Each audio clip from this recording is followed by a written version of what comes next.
Epístola do Apóstolo São Paulo aos Filipenses. Filipenses 1.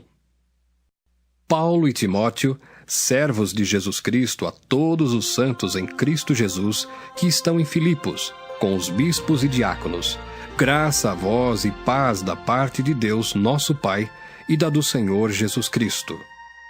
Dou graças ao meu Deus todas as vezes que me lembro de vós, fazendo sempre com alegria oração por vós em todas as minhas súplicas, pela vossa cooperação no Evangelho, desde o primeiro dia até agora. Tendo por certo isto mesmo, que aquele que em vós começou a boa obra, a aperfeiçoará até ao dia de Jesus Cristo. Como tenho por justo sentir isto de vós todos, porque vos retenho em meu coração, pois todos vós fostes participantes da minha graça, tanto nas minhas prisões, como na minha defesa e confirmação do Evangelho. Porque Deus me é testemunha das saudades que de todos vós tenho, em entranhável afeição de Jesus Cristo. E peço isto, que a vossa caridade aumente mais e mais em ciência e em todo conhecimento, para que aproveis as coisas excelentes, para que sejais sinceros e sem escândalo algum até ao dia de Cristo, cheios de frutos de justiça, que são por Jesus Cristo, para a glória e louvor de Deus. E quero, irmãos, que saibais que as coisas que me aconteceram contribuíram para maior proveito do Evangelho, de maneira que as minhas prisões em Cristo foram manifestas por toda a guarda pretoriana e por todos os demais lugares. E muitos dos irmãos no Senhor, tomando ânimo com as minhas prisões, ousam falar a palavra mais confiadamente, sem temor. Verdade é que também alguns pregam a Cristo por inveja e porfia, mas outros de boa mente. Uns por amor, sabendo que fui posto para a defesa do Evangelho, mas outros, na verdade, anunciam a Cristo por contenção, não puramente, julgando acrescentar aflição às minhas prisões. Mas que importa? Contanto que Cristo seja anunciado de toda maneira, ou com fingimento, ou em verdade, nisto me regozijo e me regozijarei ainda. Porque sei que disto me resultará salvação, pela vossa oração e pelo socorro do Espírito de Jesus Cristo, segundo a minha intensa expectação e esperança, de que em nada serei confundido. Antes, com toda a confiança, Cristo será, tanto agora como sempre, engrandecido no meu corpo, seja pela vida, seja pela morte. Porque para mim o viver é Cristo, e o morrer é ganho. Mas, se o viver na carne me der fruto da minha obra, não sei então o que deva escolher. Mas de ambos os lados estou em aperto, tendo desejo de partir e estar com Cristo, porque isto é ainda muito melhor. Mas julgo mais necessário, por amor de vós, ficar na carne. E tendo esta confiança, sei que ficarei e permanecerei com todos vós para proveito vosso e gozo da fé, para que a vossa glória aumente por mim em Cristo Jesus, pela minha nova ida a vós. Somente deveis portar-vos dignamente conforme o Evangelho de Cristo, para que quer vá e vos veja, quer esteja ausente, ouça acerca de vós que estáis no mesmo espírito, combatendo juntamente com o mesmo ânimo pela fé do Evangelho. E em nada vos espanteis dos que resistem, o que para eles, na verdade, é indício de perdição, mas para vós, de salvação, e isto de Deus. Porque a vós vos foi concedido em relação a Cristo, não somente crer nele, como também padecer por ele, tendo o mesmo combate que já em mim tendes visto, e agora ouvis estar em mim. Nessa noite nós iremos ministrar ao meu e ao seu coração sobre o seguinte tema: superando as crises. Meus irmãos, crise é um momento difícil, e existem vários tipos de crise: crise na família, crise psicológica, crise emocional, crise social, crise existencial, crise espiritual e outras crises. E talvez você está aqui nessa noite infelizmente, está passando por uma crise. Talvez você está aqui sofrendo uma enfermidade, por exemplo, tendo uma má notícia. Talvez você está aqui nessa noite e você está vivendo uma crise financeira terrível. Descontrolou tudo saiu do seu controle e veio como se fosse um avalanche, as tempestades sobre a sua vida. Talvez você está aqui e está vivendo uma crise psicológica muito grande, tão grande que tem te impedido de viver, de se relacionar, de ser feliz. Talvez você está aqui vivendo uma crise social, relacional, porque você quebrou a relação com alguém. Chegou um momento da sua vida, da sua história, do qual houve um rompimento, e parece que essas coisas não têm conserto, mas tem. E você está passando um momento assim, um momento de crise relacional. Talvez você está aqui, meu amado e amigo visitante, e você está vivendo uma crise existencial. Você não sabe qual o sentido da vida, porque você veio a existir, porque você veio a esse mundo, e essas coisas têm perturbado a sua vida. Você não tem tido paz, você não tem tido alegria, satisfação. Você vive correndo em busca de algo do qual você não encontra. E eu quero te dizer que você pode encontrar hoje na pessoa do Senhor e Salvador Jesus Cristo. Talvez aqui, você está aqui, está vivendo uma crise espiritual, porque você é decepcionado com homens, com mulheres, com igrejas, com placas de denominação, com a forma da qual a igreja vive, e isso gera uma crise espiritual na sua vida, porque você fica sem congregar, você fica sem ler a palavra, e a brasa fora do fogo ela esfria, e talvez você está vivendo uma crise desse tipo, uma crise da qual você não se define. Se você é alguém que ama a igreja, que é noiva de Cristo, e Deus ama a igreja, e assim você deve amar, ou se você olha para a igreja e vê as mazelas da igreja, e isso te afasta de Deus. Então você talvez está vivendo uma crise desse tipo. Talvez você está brigado com a namorada, com o namorado, com o marido, com a esposa, e você está emocionalmente muito triste, muito abalado. Talvez você perdeu alguém, e essa crise é muito forte na sua vida, e você precisa entender algumas verdades que o apóstolo Paulo nos ensina no sentido de superar as crises, porque muitas vezes nós não conseguimos superá-las e não atentamos para os princípios de Deus e a verdade de Deus. Eu conheço uma ilustração que diz o seguinte: o barco vai para um lado e vai para o outro, mas o barco, ele não é movido pelos ventos, os ventos contrários, tempestade, não, o barco é movido pelo leme. Então pode estar soprando muito vento, um barco à vela, ele é movido pelo leme, aonde o leme aponta a direção, é lá que ele vai. Pode ter algumas dificuldades, as ondas podem balançar muito, mas o barco é guiado pelo leme, não pelos ventos.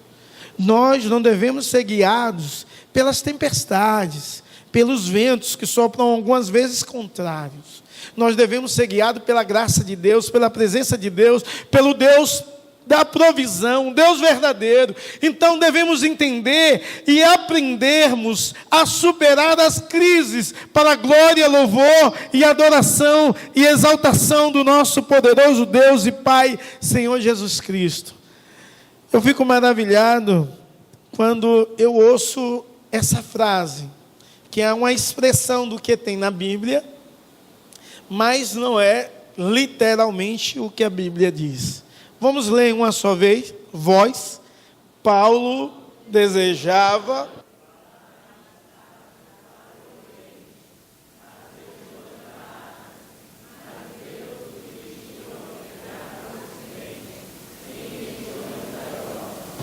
É interessante porque a vontade de Paulo era pregar na Ásia. E de repente Deus muda a direção de Paulo e leva ele para pregar na Europa. E depois que Deus não permitiu que ele fosse para a região da Ásia, ele dorme e um varão macedônio aparece diante de Paulo e diz: passa a Macedônia. E ele entende que ali é a direção de Deus, ele entende que ali é propósito de Deus, ele entende que ali é a vontade de Deus. Então ele passa a Macedônia e ele vai para uma cidade chamada Filipos, que é os seus moradores chamados de filipenses. Essa cidade foi feita pelo Filipe, pai do Alexandre o Grande. E nessa cidade não havia sinagoga nenhuma. Você pode ver isso em Atos 16, como introdução da nossa mensagem. E ele vai para aquela cidade, não encontra sinagoga, porque era costume de Paulo e de sua comitiva ir para uma cidade e lá ia direto na sinagoga falar do evangelho.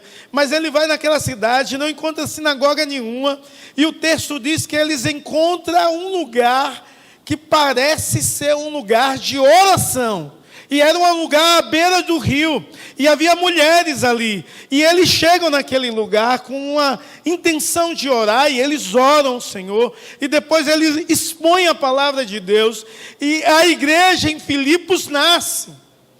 Uma mulher se converte, chamada Lídia. Ela tem um encontro maravilhoso com Jesus. O Espírito Santo abre o seu coração, a sua vida, e ela constrange aqueles homens a ficarem na sua casa, e diz o texto que todos os seus entregam a vida a Jesus Cristo e crer no Senhor Jesus. Todos os seus. É uma bênção de Deus. Acontece a primeira pessoa, a primeira família a se converter ali é a família de Lídia. Lídia é uma mulher da Ásia, vendedora, e ela está naquela cidade, porque é uma cidade importante, é uma cidade comercial, e ela aceita a fé no Senhor Jesus Cristo, e é o primeiro membro da igreja em Filipos. É interessante que eles continuam a trajetória ali naquela cidade. É importante você conhecer o porquê Paulo escreve uma carta para essa igreja que foi plantada por ele. Então Paulo está ali com Silas durante alguns dias, e tem uma mulher endemoniada, continuando o texto, que vai o tempo todo dizendo que eles é homem de Deus. Durante 3 dias, e chega um momento que Paulo olha para ela e repreende o espírito, libertando aquela mulher. O texto não diz se de fato ela teve um encontro com Jesus. A palavra não retrata isso, mas a palavra retrata que ela foi liberta daquele espírito maligno. E muita gente lucrava pela vida daquela mulher. Aquela mulher era uma mulher grega, e pessoas lucravam com o espírito de adivinhação que ela tinha. E aí aqueles homens chicotearam Paulo e Silas e colocaram na prisão. E em cadeias eles louvavam o Senhor, eles adoravam ao Senhor, eles bendiziam ao Senhor, mesmo presos. Depois de ter apanhado muito, eles louvavam, engrandeciam o Senhor, e o Espírito de Deus encheu aquele lugar, e houve um tremor, e os grilhões foram quebrados de toda aquela cadeia, mas nenhum preso, porque o Espírito Santo agiu trazendo um senso moral incrível, que nenhum preso fugiu, mesmo com os grilhões quebrados. Quando o carcereiro olhou daquilo e ficou estarrecido, pensando que todo mundo tinha fugido, ele queria tirar a sua própria vida. E há uma expressão muito conhecida: se crer no Senhor Jesus, será salvo tu e a tua casa. E ele encontra Jesus. Ele leva Paulo e Silas para sua casa, e lá o texto diz que todos os seus tem um encontro com Jesus, todos os seus são batizados para a glória, louvor, adoração e exaltação de Jesus. Então aquela igreja tem a segunda família. Em menos de uma semana de pregação do Evangelho, 2 famílias se renderam ao Senhor Jesus Cristo. Aquela igreja está sendo plantada e solidificada por homens que adoram o Senhor Jesus em toda e qualquer circunstância. Porque homens que eram direcionados por Deus e tudo que eles faziam e viviam era na direção de Deus e no centro da vontade de Deus. Algumas vezes, meus irmãos, nós passamos por crises porque nós desobedecemos à vontade de Deus. Por causa da sua e da minha rebeldia. Algumas vezes passamos por crises, porque eu e você não somos dirigidos pelo Senhor Jesus Cristo.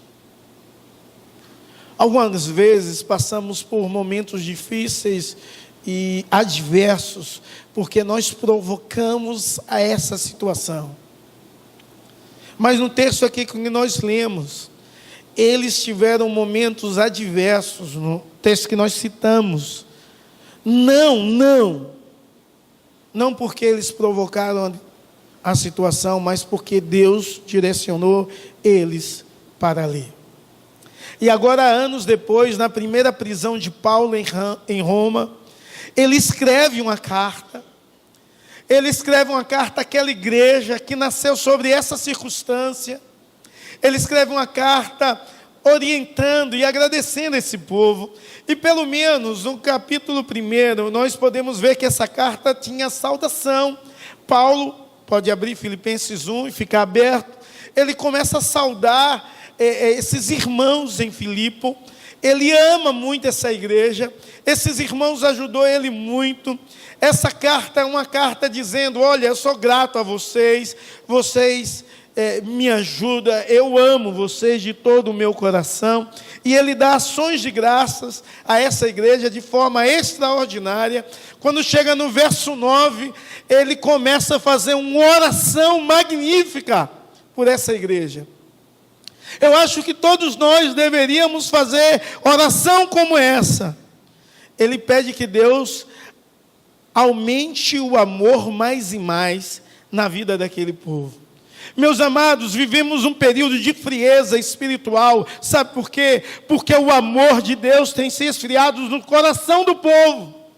E Paulo pede que Deus venha aquecer o coração e aumentar o amor mais e mais. O verso 9.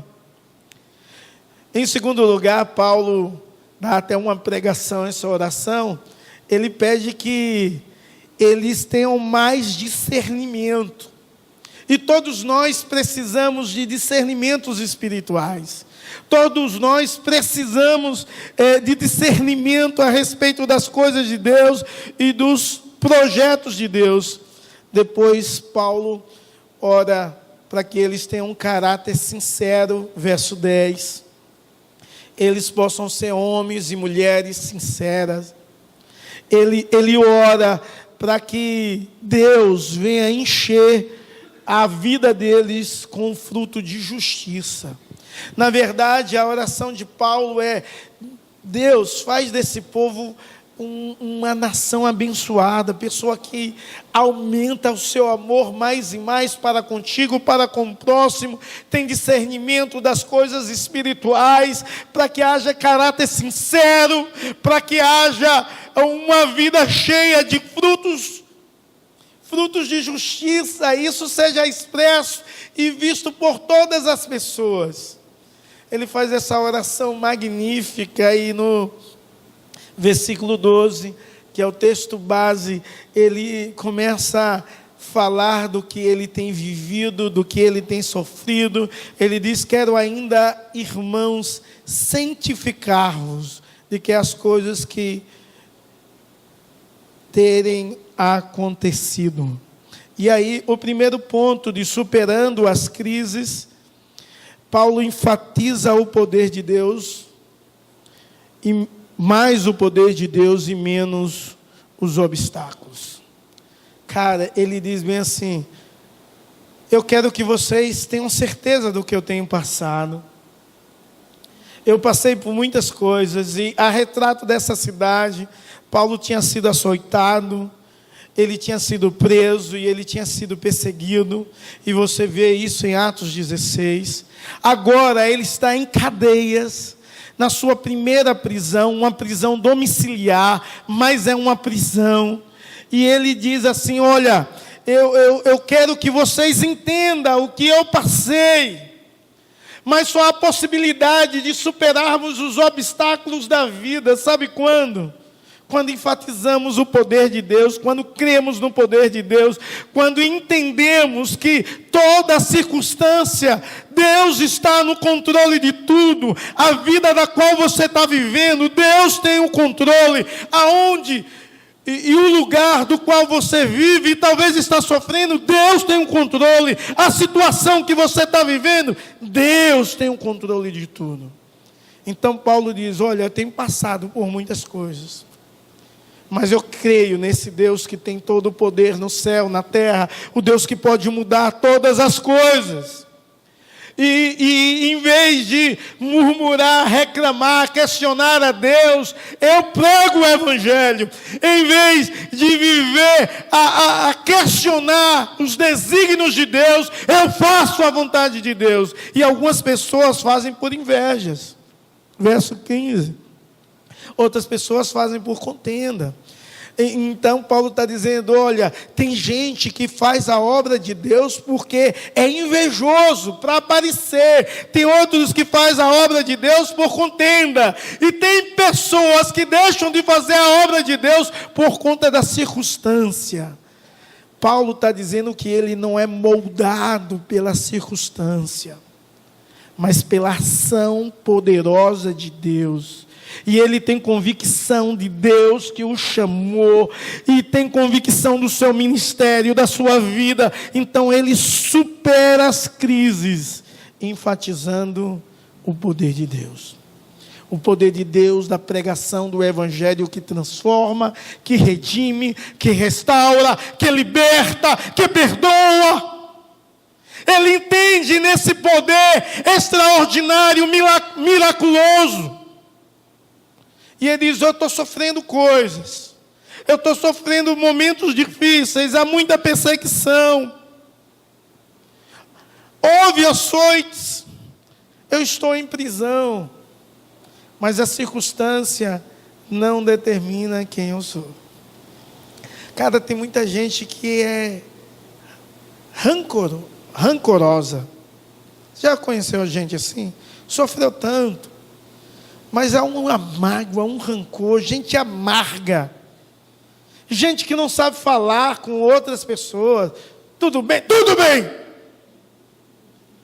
Como você está? O que te interessa? Gente assim, de mal com a vida, gente dessa maneira, gente que não acredita que o nosso Deus dirige a nossa história e transforma as nossas vidas. E pessoas assim nunca conseguem superar os obstáculos, nunca conseguem superar as crises, porque eles são moldados pela circunstância, não pelo senhorio de Cristo. Nós precisamos ser moldados pelo senhorio de Cristo, não pelas circunstâncias adversas, atribuladas, das quais eu e você vivemos. Precisamos, em nome de Jesus, e para a glória de Jesus, viver o Evangelho na integridade e trabalharmos para o crescimento desse Evangelho. Tem muita gente que para de trabalhar e perde o sentido da vida. Deus nos chamou para sermos mensageiros dele.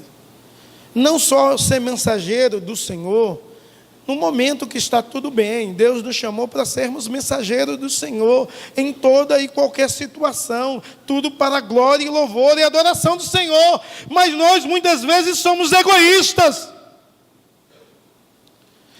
e só somos mensageiros do Senhor aonde há abundância. Só somos mensageiros de Deus quando tudo vai muito bem.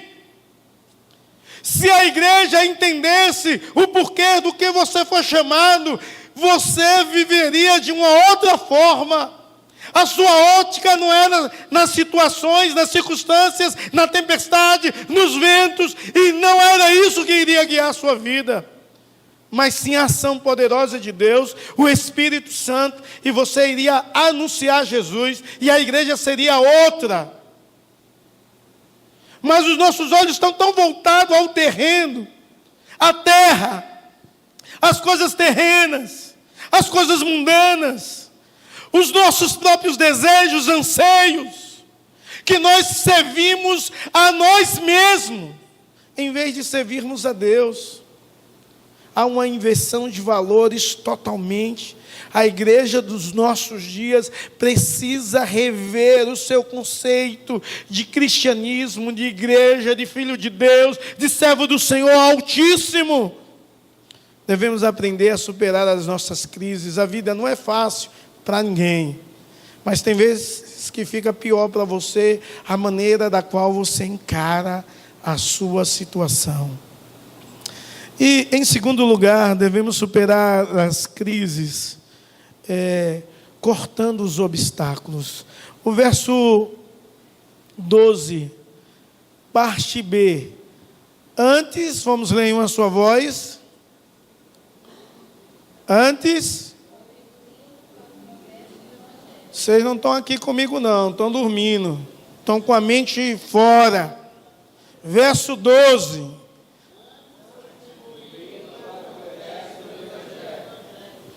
Antes contribuímos para o progresso do Evangelho. Literalmente essa palavra aí, avanço, ou progresso do Evangelho, é cortar.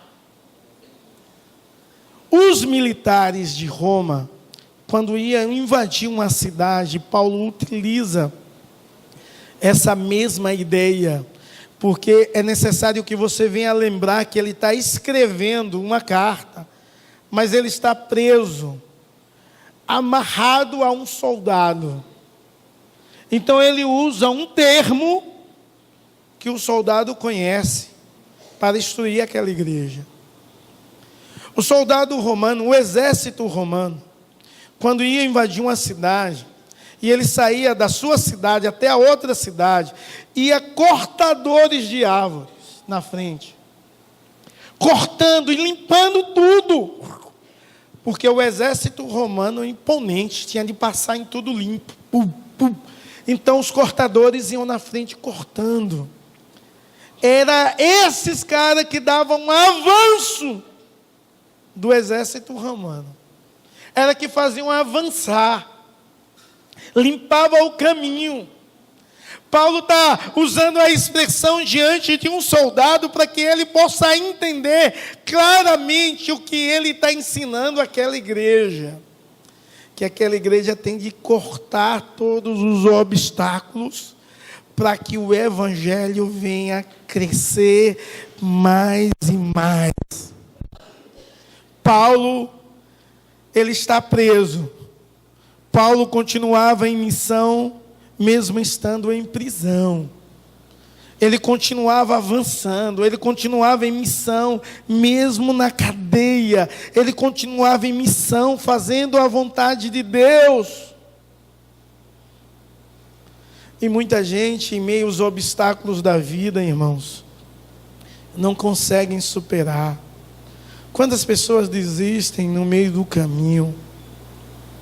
Quantas pessoas deixam de crer quando os ventos são contrários?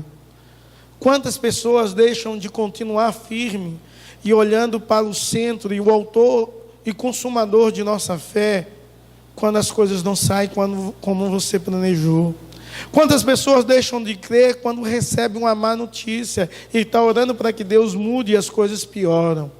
Quantas pessoas deixam de avançar quando tudo sai do seu controle? Sabe por quê? Você não tem controle de nada. E Deus quer te ensinar que é Ele que dirige a sua vida e a sua história. Quem tem um controle é Ele. Ele que tem que ser glorificado. Em nome de Jesus, você precisa arrancar ou cortar todos os obstáculos que te impedem do avanço do Evangelho ou do anúncio do Evangelho através de você. E muita gente perdeu essa noção há muitos anos. Tem muita gente que nunca na sua história, ou algumas poucas vezes, falaram do amor de Jesus e do Evangelho que liberta, que salva, que restaura e que transforma. Nós precisamos cortar os obstáculos. E talvez há muito comodismo na sua vida, há muita incredulidade, há falta de fé como obstáculo, há muita religião na sua vida e no seu coração. Há muito você mesmo atrapalhando essa caminhada, essa jornada. Você precisa cumprir a missão. E tem muita gente que não está preso em cadeias, como Paulo estava, mas está preso pela tradição, pela vergonha, está preso pela falta de ânimo, pela falta de fé, está preso e não anuncia a verdade do Evangelho. Paulo, em prisão, ele continua a sua missão. Você precisa continuar a sua missão. A palavra de Deus diz que nós somos embaixadores de Deus.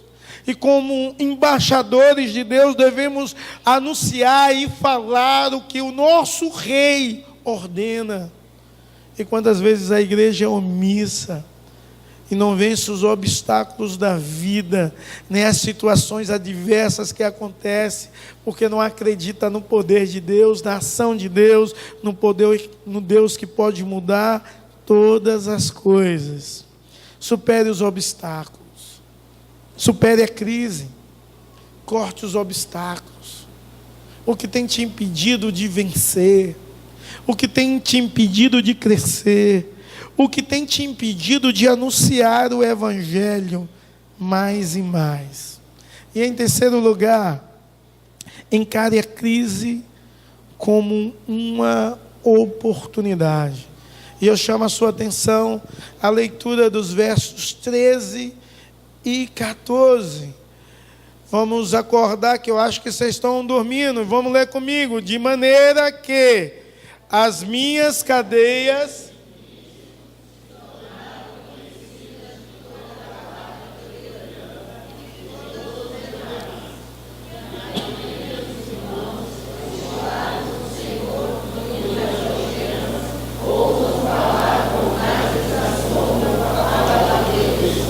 Amém. É interessante que Paulo ele não fica com mimimi. Eu estou preso. Deus se esqueceu de mim. Vocês aí da igreja de Filipe estão melhor que eu, estão tudo solto. Ele não fica com mimimi, com coisinha. Tem gente na igreja que é melindroso, qualquer coisa se quebra. Qualquer dificuldade, fica desesperado. Ele encara a crise como uma oportunidade. No caso de Paulo, uma oportunidade de pregar o Evangelho. Uma oportunidade de anunciar a verdade de Deus. Paulo foi preso 2 vezes. Essa é a primeira prisão. Essa prisão de Paulo é uma prisão domiciliar. Não é igual à segunda, porque a segunda era uma prisão mais severa. Ele ficava no calabouço. Nessa primeira ele fica na sua própria casa. Ele é preso a um soldado romano. No dia, 4 soldados é preso a ele, no braço dele, ou de um lado ou no outro. Mas ele pode receber pessoas. Ele pode escrever cartas. Ele pode fazer as suas orações. Ele pode fazer uma série de coisas. Então ele está preso a um soldado. Aonde ele ia, o soldado ia. Mas ele podia fazer as suas coisas. Então, um soldado trabalhava 6 horas. No dia tem 24 horas. Ele ficava com um soldado ou 4 soldados por dia. Se você for somar, ele ficou preso 2 anos. Quantos soldados?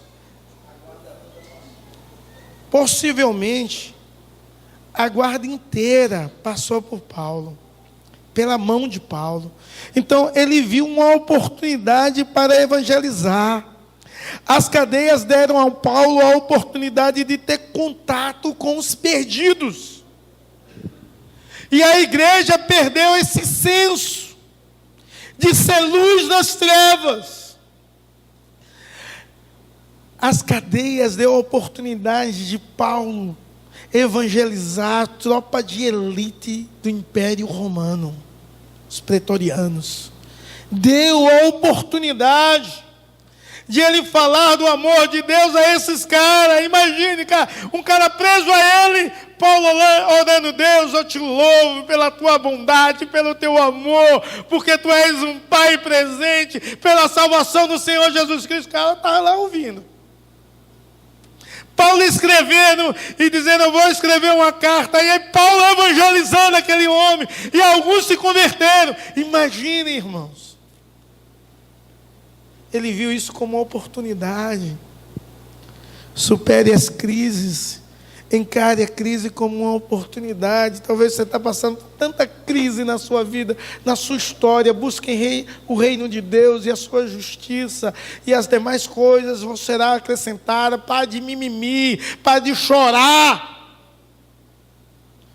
E anuncie o evangelho de Deus, as bondades de Deus, as verdades de Deus, para a glória dele. Então Paulo vê uma oportunidade de evangelizar, irmãos, uma multidão de soldados. Mas não só isso. Ele teve a oportunidade de evangelizar oficiais romanos. Ele teve a oportunidade de falar para as pessoas que julgaram a sua causa, os oficiais do tribunal de César. Ele teve a oportunidade de fazer isso. Então ele se alegrava nisso. Em vez de chorar em meio à situação, em a dor, ele superou a crise, encarando como uma oportunidade. Tem um versículo de Tiago que eu fico maravilhado quando eu leio, e eu fico feliz quando leio esse texto de Tiago. Meus irmãos, tende por motivo de toda alegria ao passar por várias provações. Tiago dizendo que nós devemos ter motivo de toda alegria, Tiago 1, ao passar por várias provações. É encarar a crise como uma oportunidade, é encarar a provação como uma oportunidade, ter toda a alegria de estar vivendo naquele momento, num Deus que dirige a história, e ser instrumento de Deus para abençoar outros. Paulo orava, Paulo pregava, Paulo escrevia, Paulo recebia pessoas, Paulo falava do Evangelho, das coisas de Deus, e os soldados ouviam a verdade de Deus durante 2 anos. 2 anos. Imagine, irmãos, imagine se Paulo não fosse um homem sensível ao ouvir a voz de Deus, quando ele queria ir para a Ásia. Imagine, em vez de ir para a Macedônia, lá salvar uma asiática, libertar uma pessoa da Grécia, uma grega, ser instrumento de Deus para a salvação de uma família inteira de romanos, a igreja ser plantada, solidificada. Agora, em viver o evangelho, ele preso, se ele ficasse: eu não sei o que aconteceu, Deus não me ama, Deus não está feliz comigo, eu não sei o que eu fiz de errado, eu não sei, Deus, porque o Senhor não manifesta, porque o Senhor não muda a situação. Não! Ele vê como uma oportunidade de falar da verdade de Deus. Isso traz tanto impacto, não só na vida dos soldados. Quando você lê o verso 14, você vê que traz impacto também na vida da igreja. porque os salvos em Cristo são encorajados a falar a verdade de Deus com coragem.